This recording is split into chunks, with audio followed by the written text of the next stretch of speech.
Hola ñañitas y ñañitos, en este episodio hablaremos sobre la cultura gay en la selva. Tenemos muchas preguntas. ¿Cómo es ser gay en la selva del Perú? ¿La selva es un paraíso homosexual? Entre muchas preguntas más. Así es.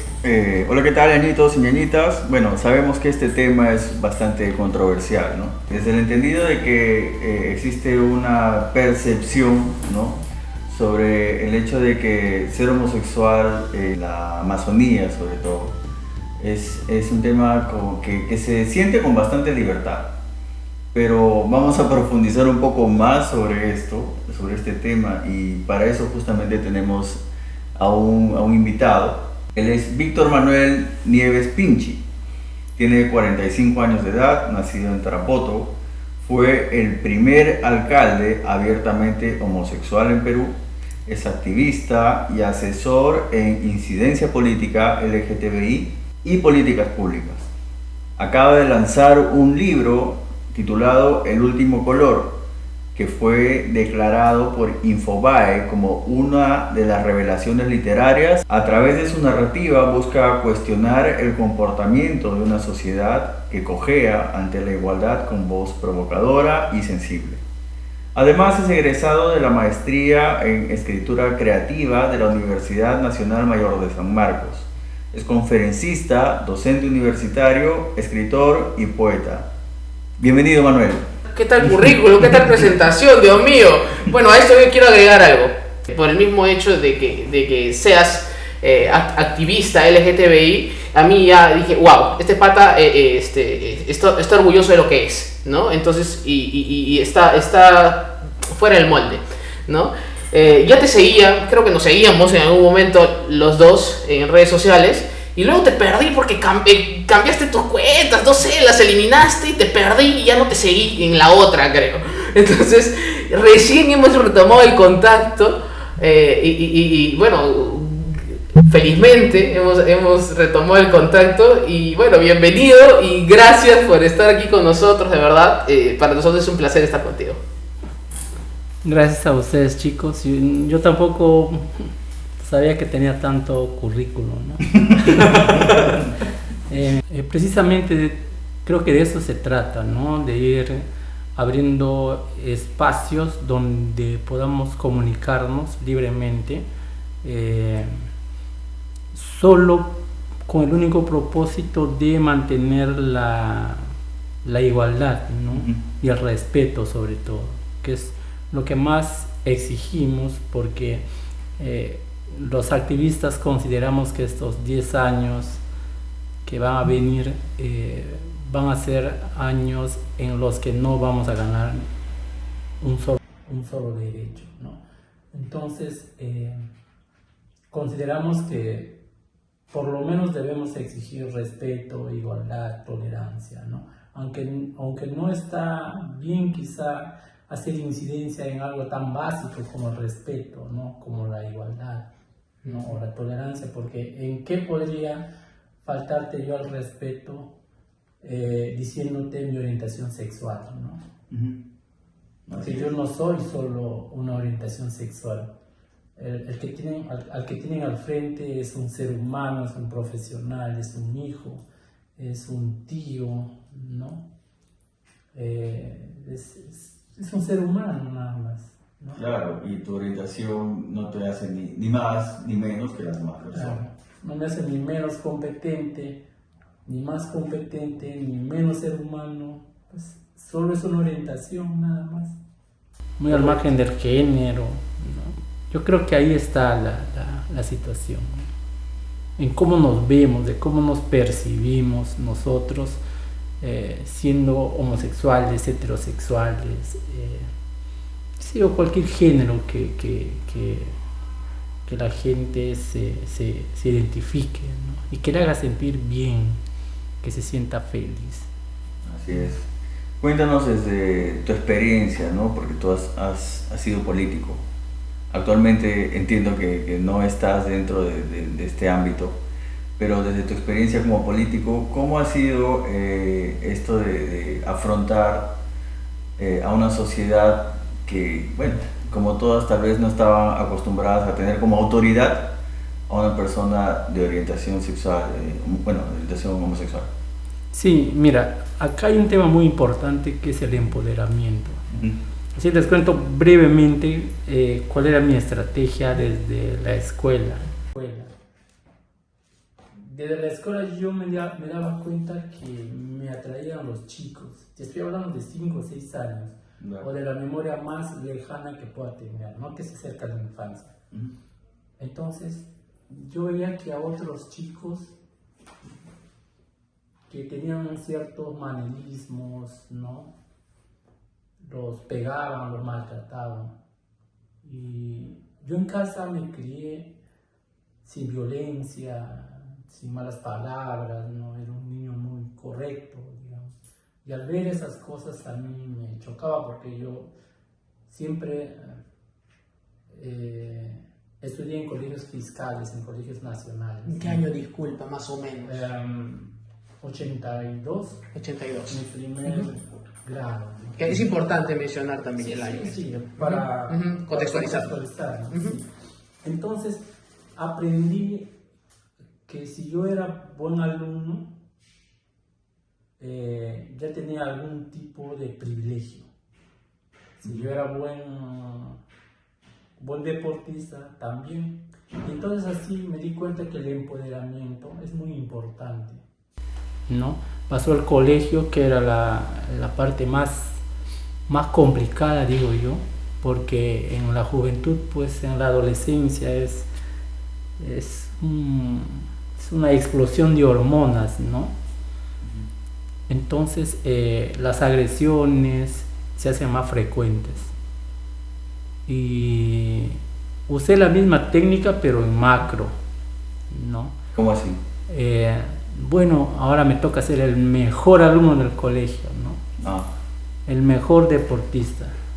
Y así, o sea, ganaba espacios de poder. Y lo mismo utilicé en la política, cuando ingresé a la universidad, ¿no? Porque sentía que la homofobia era fuerte en Tarapoto, ¿ya? Tú fuiste alcalde no por elección del pueblo. No por elección popular, Ya. sino accesitario. Lo que hacía en la universidad era también empoderarme, ¿no? En cada facultad, en cada gremio de estudiantes, ¿no? Porque sentía la necesidad de repente representar a mis compañeros, no representar una orientación sexual. Y bueno, como yo ya sabía de alguna u otra forma hacia dónde quería llegar, lo mismo utilicé para la política, que era empoderarme en espacios mucho más grandes todavía, pero con la diferencia que ya tenía que hacerme visible como ser humano, y eso implicaba aceptar mi orientación sexual ante los demás. Publiqué una carta justo el día del orgullo gay, que es el 28 de junio, ¿ya? Y yo no sé qué les sorprendió, pero fue noticia, me llamaron de todas partes. Bueno, yo creo que en lugares tan pequeños como el nuestro, donde nuestro contexto se limita a cosas muy cotidianas, ¿no? Ese tipo de cosas llaman la atención, ¿no? Porque si tú sales a la calle, encuentras a mucha gente heterosexual, homosexual, bisexual, ¿no? Entonces, no digamos que es común, sino como nuestra propia idiosincrasia se cierra mucho, es más fácil vivir esa realidad. El miedo se va cuando empieza la valentía. ¿Ya? ¿Ya? Creo que ese día fue muy valiente. No revisé redes. Por salud mental no veo televisión desde el 2000 y tampoco escucho radio. Ahora comprenden por qué soy fanático de los podcasts. Porque yo elijo qué escuchar. Claro. ¿No? Y siempre ha sido así. Entonces, parte de ese privilegio hacía que me cuide también mentalmente, ¿no? Y que el miedo lo tomase más como precaución, no como no como una emoción que a mí me podría restringir en lo que hacía. No, o sea, miedo por mi orientación sexual, no. Esto debido a que te has preparado psicológicamente y te has empoderado antes. Sí. ¿O cómo? Pero lastimosamente no todos tienen digamos, esa suerte, ese privilegio de yo haber nacido en una familia con un papá muy comprensivo, ¿no? Muy culto, digamos muy de mundo, ¿no? Mi mamá sí es de la selva, ella es la que siempre ha puesto el prejuicio a todo, pero es muy comprensible, ¿no? Claro. Entonces, yo bien quisiera llegar a todas aquellas personas con orientación sexual distinta a la heterosexual, ¿ya? Ya, no binario. Claro. Que tienen el estigma de la marginalidad, ¿no? Porque ser un profesional gay, además que sea blanco, que habla de repente otro idioma, que tiene una maestría, no es lo mismo que ser un homosexual marginal, que no tiene profesión, que no tiene, digamos, otras herramientas que le permitan siquiera vivir dignamente. No es lo mismo, Claro. ¿no? Entonces ahí hablamos de igualdad, si es que podríamos hablar de igualdad. De alguna manera, estos, entre comillas, privilegios a los cuales tú, por tu origen, ¿no? Por tu ascendencia, has podido acceder, te han ayudado bastante, Sí. a poder empoderarte. Claro, O sea, y me sirvió para ayudar también a los demás. Hacer activismo en el Perú, créeme que no es negocio. No sé, Hacer activismo en el Perú también es ponerte en riesgo. así es. Ya, imagínate, ya entrando ya un poco más a la selva, adentrándonos al monte, a donde realmente queremos llegar. Venir de un activismo selvático a un activismo limeño también cuesta, porque hay cierta discriminación entre grupos, ¿no? Entre formas de pensar, entre corrientes políticas. Hay gays de izquierda, de derecha, también están los morados, ¿no? Entonces aquí hay mucha más diversidad aún. De repente en Tarapoto solo nos limitamos a, oye, este es gay, o este es chivo, este es bengo, ¿no? Pero acá te preguntan, ¿eres de izquierda? O sea, ya saben que eres gay, pero Claro. te dicen, ¿eres de izquierda o de derecha? Mira, mi libro ahora acaba de salir en una reseña en Cosas, que es una de las revistas más elitistas Ajá. que hay en el Perú. Entonces, la mayoría de gente activista, por no decir todos, detestan esa revista, ¿no? Porque es una revista, pues, Clasista. no, sin entrar en definiciones, en adjetivos. Es una revista que tiene un público al que probablemente nosotros no pertenecemos, Ya. ¿no? Entonces ahí van las fricciones, ¿no? Que las formas de manifestar nuestra orientación sexual con respecto a la sociedad no es la misma, ¿no? Ya tiene el activista de acá es más propositivo, ¿no? Sin desmerecer, ¿no? Porque también he sido activista en la selva por más de 20 años. ¿No? ¿Qué es ser activista LGTBI? Para que la gente se ubique. Buena pregunta, a ver si te la respondo. ¿Qué es ser activista LGTBI? Es comprarte el lío de otros porque también sabes que es tu lío. No solo es salir a las calles, ¿no? Marchar o, bueno, qué sé yo, ¿no? Hacer pintas, como lo han hecho en México, en Chile, ¿no? Ser activista es tener la suficiente entereza como ser humano de luchar por lo que crees, no por lo que te conviene. No voy a decir el nombre, pero yo estuve postulando a un trabajo en un gobierno regional y no califiqué porque el gobernador es homofóbico, y me lo dijo la propia gerente de desarrollo social. ¿Puedes creer? Te lo dijo así abiertamente. Sí me lo dijo abiertamente. Un acto de discriminación así, sin tapujos y sí, sin roche. Sí. Sin roche, sí. ¿Sabes qué? Tienes un currículo muy nutrido, nos encantaría trabajar, pero el gobernador es homofóbico. Y ser activista es una ocupación que no puedes esconder. Claro. ¿Por qué? Porque exige presencia, exige visibilidad. En Tarapoto solo falta que haya el matrimonio igualitario. En serio. ¿En qué estado estamos en ese aspecto de políticas LGTBI en esta parte de la selva que es en Tarapoto, y qué es lo que falta desarrollar o extrapolar al resto de la población? Mira, en San Martín, como región, hay una ley general donde se prohíbe todo tipo de discriminación y se especifica la orientación sexual y de género.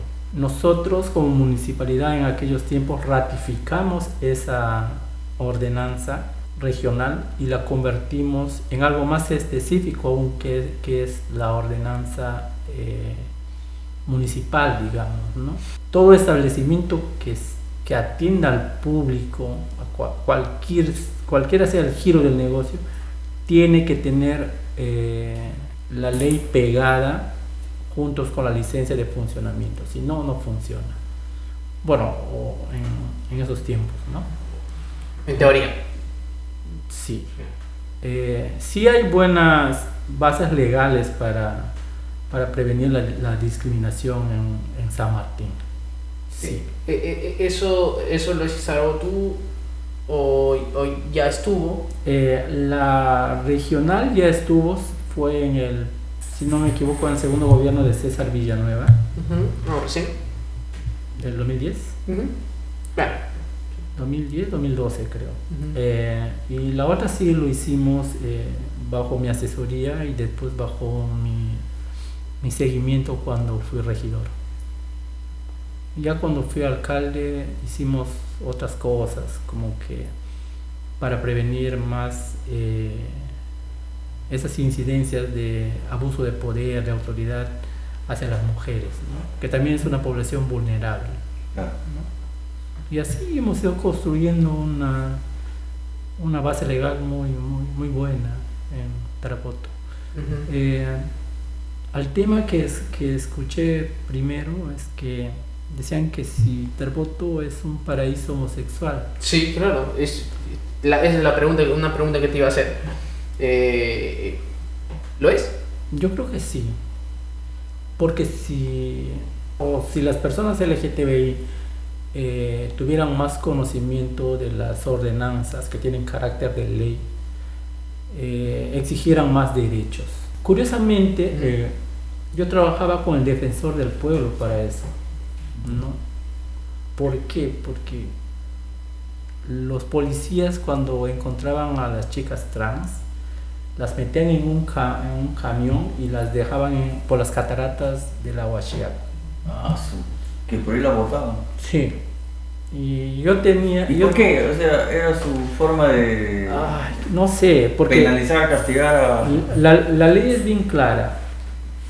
En el Código Civil no se puede detener a alguien que está circulando. No. Entonces yo siempre les decía a las chicas que hacen el trabajo sexual que no se detengan, que caminen, ¿no? Ujú. Porque es una manera de protegerlas, porque una mujer trans tiene muy pocas posibilidades de tener un empleo digno. Ujú. Entonces tienen que vivir. Claro. ¿Ya? Y terminan Y- prostituyendo. Sí. Entonces el trabajo sexual es muy frecuente, ¿no? Y era un abuso para mí que las dejen o las dejaban por los arrozales que hay por el puente Tarapoto. ¿A Tumpampa o No, por el otro? por El que se último. llama- sí, claro, sí, el nuevo. El nuevo. Ujú. O los dejaban por las cataratas. Entonces cuando ellas tenían señal, o sea, caminar y caminar, me llamaban y yo me iba en mi camioneta y las recogía. Estamos hablando de hace, ¿cuánto? 7, 8 años atrás. 8 años. O sea, no es hace mucho. No es hace No. mucho. Hablando de este acto de odio, me has hecho recordar cuando era niño imágenes muy impactantes de esto. Yo viví en Fonavi, en la misma en Fonavi por Girón Lima, y mi mamá tenía una bodega y siempre estaba abierta hasta las altas horas de la noche, aproximadamente hasta las 12 de la noche. Recuerdo imágenes muy impactantes de de personas trans, Por el Yucal. por el Coliseo. Sí, por el Por el Yucal. Yucal, Esa ¿no? zona se conocía como el Yucal. Ya. Sí, al costado había yucas, Ajá. ¿no? Al costado del Coliseo. Corrían, eran imágenes impactantes. Yo tenía 9 años, 8 años. Debe ser. Y me chocó como corrían, gritando desesperadas. Las agarraban, no sabía a dónde diablos las llevaban. Y luego, una de esas, escuché gritos desesperados. No sabía quién era. Y corrí a escuchar los gritos a la esquina, en la bodega La Favorita. Y miraba a la izquierda, militares masacrando a un transexual. Esa imagen nunca se me va a borrar. Fue demasiado chocante para mí porque son seres humanos, ¿no? Entonces, y te hablo así de corazón porque me dolió mucho ver que maltratan así a una persona, ¿no? Entonces, y me estás diciendo que no ha cambiado mucho. No, no cambió mucho. No. Yo hasta ahorita tengo. Esto fue en el 98 más o menos, ojo. Claro. Claro, el Yucal como foco de trabajo sexual más o menos ha sido hasta el 2005, cuando pusieron una cancha de vóley ahí, por esa zona, en esa misma dirección del Coliseo. Cuando ya hubieron más casitas, Claro. ¿no? Entonces, los actos de odio hay bastante. Hasta ahora. Entonces, todo paraíso también tiene su infierno, si no, no sería paraíso, ¿no? Entonces, yo diría que está muy completo ahí, inclusive hasta el purgatorio, ¿no? Si lo llevamos a un lado más metafórico, porque Claro. veamos también a la homosexualidad como una fiesta en la selva, ¿no?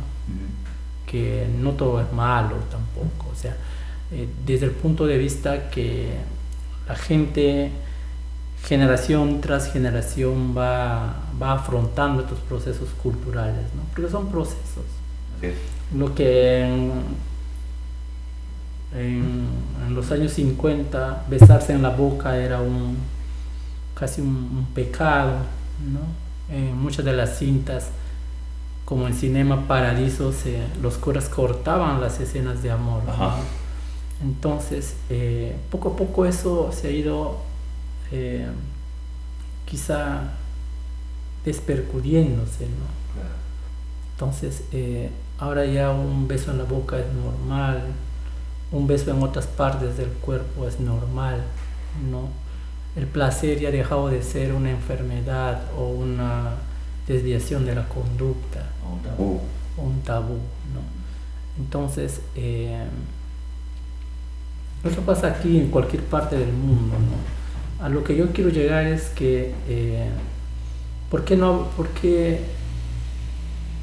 a veces nuestro discurso como activistas está un 90% hablando de las cosas malas, ¿no? Cuando también hay cosas buenas. Hay cosas buenas cuando hay la adaptación, el mismo proceso de aceptación también de una persona, ¿no? Aunque no crean, contribuye a la sociedad. Sí, o sea, verle a alguien más feliz en tu entorno te va a hacer más feliz también a ti. ¿No? Así no sea tu vida, así no sea tu cama, pero veámoslo de ese lado también, ¿no? Que la felicidad debe venir como un bloque a completar algo que adolecemos, ¿no? Que es la empatía por la felicidad del otro.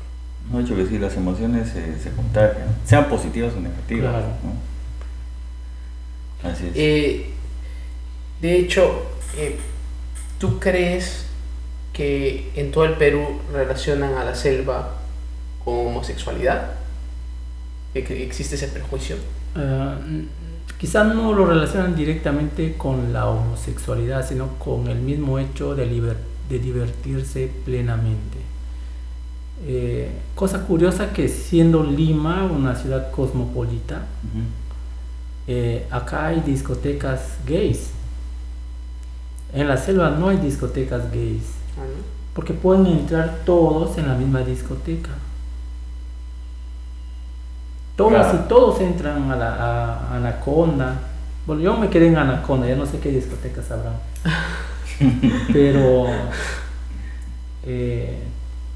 yo tenía amigas trans que compartía el grupo en zona VIP, ¿no? Y en principio como que, ¿no? Pero de ahí la gente se va acostumbrando y...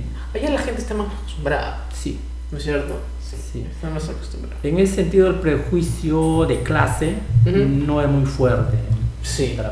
En ningún sentido, creo, ¿no? O sea, no hay eso. Conversábamos la otra vez o sea, en las ciudades de la selva no hay barrios exclusivos. No, pues. No, pues todo está mezclado. Claro. Todo está mezclado. En la selva, el activismo tiene un matiz distinto. El activista en la selva no se preocupa por la política. Más bien lo que siempre me preocupó es que los grupos LGTBI que hay en la selva, que son contadísimos, siempre se instrumentalizan, son instrumentos de los políticos. ¡Wow! Claro, solo los utilizan cuando hay elecciones. Y yo soy testigo de eso porque yo también he pertenecido a la clase política. ¿No? O sea, son usados. Sí. Y eso es lo que no debería pasar. Cuando nosotros fuimos gobierno, hicimos normas locales, ¿no? Iniciativas para, digamos, para que haya esa igualdad, ¿no?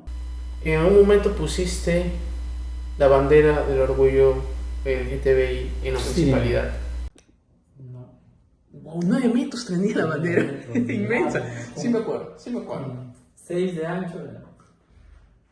Y para nosotros no ha sido una especie de protesta, ¿no? Sino una forma de conmemorar ese día, ¿no? Porque hay pues muy de mundo nosotros. Veíamos en Francia, en la Casa Blanca, en todos los lugares del mundo, las luces o banderas, ¿no? En las redes sociales. Sí, entonces, ¿por qué Tarapoto no? Dije. Lo hicimos y a los 5 minutos yo estaba volviendo a mi casa. O sea, yo vivo a 4 cuadras de la plaza y volvía caminando porque a veces no me iba en carro. Y suena mi celular y era el alcalde. Y me dice, yo había quedado de alcalde. Tú eres alcalde. Sí, tú eres alcalde. Te llamó el ex, ni siquiera te acordabas que eres alcalde. Y me dice, Otro escándalo más, ya no. Por favor, ¿qué ha pasado? Le digo. Grungel, ¿no? Has colgado una bandera. Ay, mira, la bandera. Ya, ahorita la saco. Ups, decías tú. Y reviso mi Facebook porque había colocado la foto ahí. Tenía como 500 likes, algo así. ¿En qué año fue esto? 2017. Sí, 2017. Entonces, yo asustado, no sabíamos cómo sacar la bandera porque tenía grapas así de carpintero. Y usábamos diente. Hemos sacado en 5 minutos. Había cientos de gente allí. Mirando. Sacamos. Guardamos nuestra bandera. Pero tú no pensaste en ese momento que tal vez hubiera sido un acto provocador. No. ¿O controversial? Tampoco, porque la gente, los activistas ya siempre viven en esa controversia. Tú estás fuera de ese molde. Sí. Cuando yo lo vi, te confieso que te admiré. Y me gustó. Me gustó que hayas puesto, que hayas expuesto esto tan libremente. Personas así hacen falta en nuestra selva. Gracias. Libremente fue. Sí, ha sido un uso de la libertad que todos deberíamos tener. Pero yo días antes había consultado a mi asesor legal para ver qué implicancias podía tener. O sea, sí fue premeditado. No, yo consulto siempre porque no es mi casa. Claro. Está bien. No es que hayas... O sea, No es que se te ha ocurrido ese mismo día. no es, digamos, no tuvo un objetivo de llamar la atención, ¿no? O de provocar y todo eso. Pero al día siguiente tuve al párroco, tuve al presidente, a un pastor del Movimiento Misionero Mundial y a otro señor que me imagino también debe tener algún cargo religioso. Yo los escuché porque ellos también merecen ser escuchados. ¿Tú crees en Dios? Sí, mucho. Y solo los escuché y nada más. No tenía otra explicación. Los regidores también me pidieron una explicación, me quisieron hacer juicios. Yo pedí cartas de aval a movimientos internacionales que trabajaban conmigo en incidencia y ellos lo tomaron como una provocación, como una amenaza, que si ellos me denunciaran yo hacía público todo el escándalo, pero todo estaba público. Entonces era una forma de defenderme también, ¿no? Al final no hicieron nada. Estás bien asesorado también. Sí, no hicieron nada, no hicieron tal juicio, sino que como son también políticos, se deben a ciertos grupos, ¿no? Y sobre todo conservadores, porque ahí habían regidores adventistas, ¿no? Recontra católicos también. Yo los respeto y al final mira el trabajo que se hizo. Ya no se insultaban, porque siempre se insultan, ya no se insultaban de maricón. Porque yo les recordaba que en esa mesa estaba presidida por un maricón, ¿no? Entonces cuando iban a hacer uso de la palabra maricón me decían, disculpa Manuel, me decían.